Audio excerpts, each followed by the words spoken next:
সালাম আলাইকুম।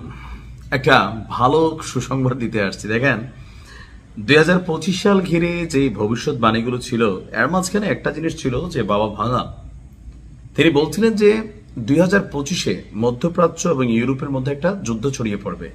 সেই অনুযায়ী কিন্তু এই যুদ্ধ এক ধরনের ছড়িয়ে পড়েছে।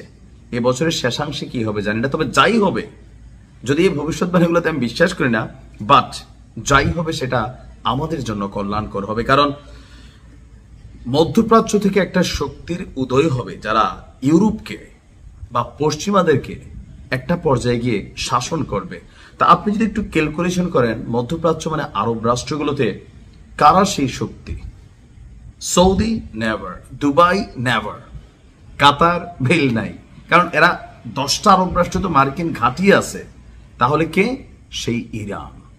ইরানকে নিয়ে আমি আপনি যে আলোচনাটা করছি, শিয়া সুন্নি আরো নানান ধরনের, কিন্তু ভাই দিন শেষে ইরানের পরিচয় বিশ্বের কাছে একটা মুসলিম কমিউনিটি বা মুসলিম কান্ট্রি।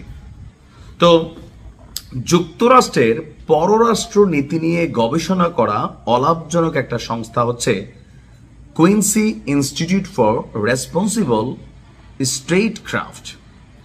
এই সংস্থাটা দীর্ঘদিন যাবৎ ইরানকে নিয়ে গবেষণা করছে। তারা বলছে যে যুক্তরাষ্ট্রের জন্য ইরান হুমকি হয়ে উঠছে। আপনার বাস্তবতা হলো, দুটি পারমাণবিক শক্তিধর দেশ ইসরায়েল এবং যুক্তরাষ্ট্র একটি অপারমাণবিক রাষ্ট্র ইরানের উপর হামলা চালিয়েছে। যদিও ইরান তাদের আক্রমণ করেনি, সংঘাত শুরু করেছিল যুক্তরাষ্ট্র এবং তার মিত্ররাই।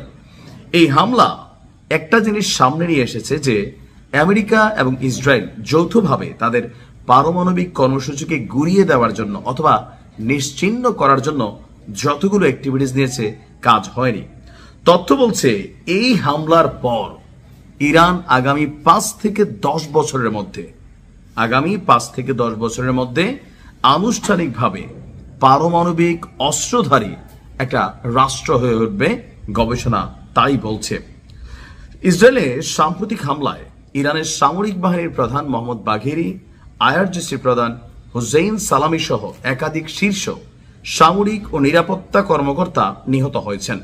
ইরান বলছে হামলায় 6 জন পরমাণু বিজ্ঞানী নিহত হয়েছে। কিন্তু বাস্তবতা হচ্ছে যে আপনার পারমাণবিক স্থাপনায় এই ধরনের হামলা যেটা আমেরিকা করছে, ইসরায়েল দিয়ে করছে, সেইটা বেসিক্যালি ইরানকে আরো দ্রুত পারমাণবিক বোমা তৈরির পথে ঠেলে দিবে।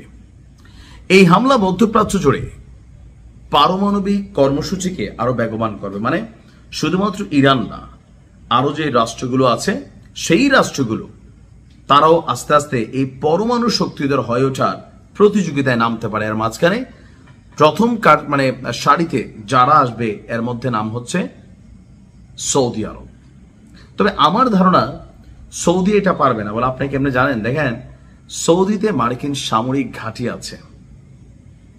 তো একটা দেশে যখন আরেকটা দেশের সামরিক ঘাঁটি থাকে, সেই রাষ্ট্রটার মধ্যে আপনি পারমাণবিক কর্মসূচি চালাবেন গোপনে, এটা কখনো সম্ভব হবে? ইরান একটা সিস্টেমে চলে। যদি কেউ সামনে চলে যায় সেটা হবে আফগানিস্তান। আমি অ্যাডভান্স বলে গেলাম আজকের দিনে। পাকিস্তান তো আছেই, বাট আফগানিস্তানও পরমাণু নিয়ে তারা কথাবার্তা বলছে। সবাই কিন্তু প্রথমে পজিটিভই বলে, কিন্তু খেলা শুরু হয় ভিন্ন জায়গা থেকে। তা আমার ধারণা আগামী 5 থেকে 10 বছরের মধ্যে মধ্যপ্রাচ্যে একমাত্র পরমাণু শক্তিধর দেশ হবে ইরান। কলিজার মধ্যে টালগা ফিলিংস থাকে। আমার খুব ইচ্ছা হয় বাংলাদেশও যেন এটা থাকে। ভালো থাকুন। আসসালামু আলাইকুম।